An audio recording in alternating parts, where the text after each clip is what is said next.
Почни од позиција на сите 4. Дланките под рамената, колената под колковите.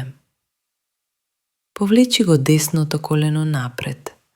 Постави го зад десниот зглоб. Десното стапало оди напред само колку што е удобно. Коленото е заштитено. Испружи ја левата нога наназад. Бутот и колкот тежат кон подлогата. Провери ја карлицата. Двата колка гледаат напред. Не паѓај на една страна.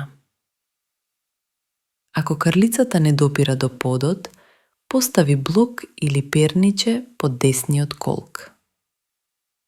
Исправи го трупот. Продолжи го рбетот нагоре. Провери ја задната нога. Колкот не се ротира нанадвор. Ногата е активна и права.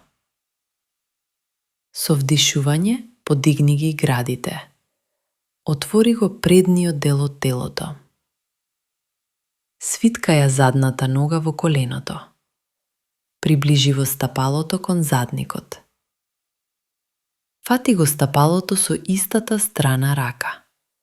Ако е можно, фати со двете раце. Лактите се насочени нагоре. Рамената се надолу и назад. Градите се подигнати. Рбетот е долг. Нема компресија во долниот грб. Не влечи со рацете.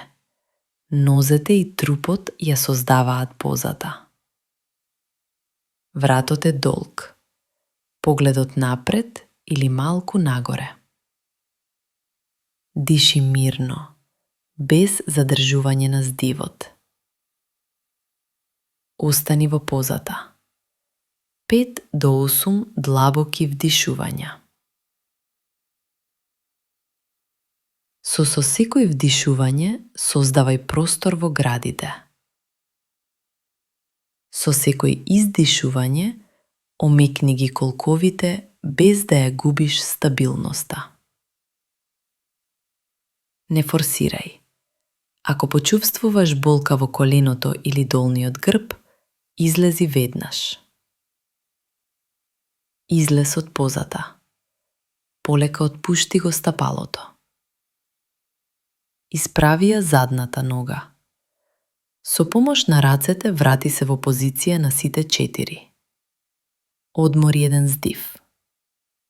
Потоа повтори на другата страна. Кратки корекции. Ако коленото е чувствително, намали го аголот на предната нога.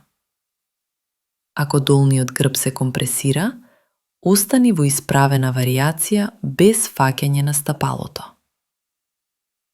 Ако губиш стабилност, користи повеќе поддршка под карлицата.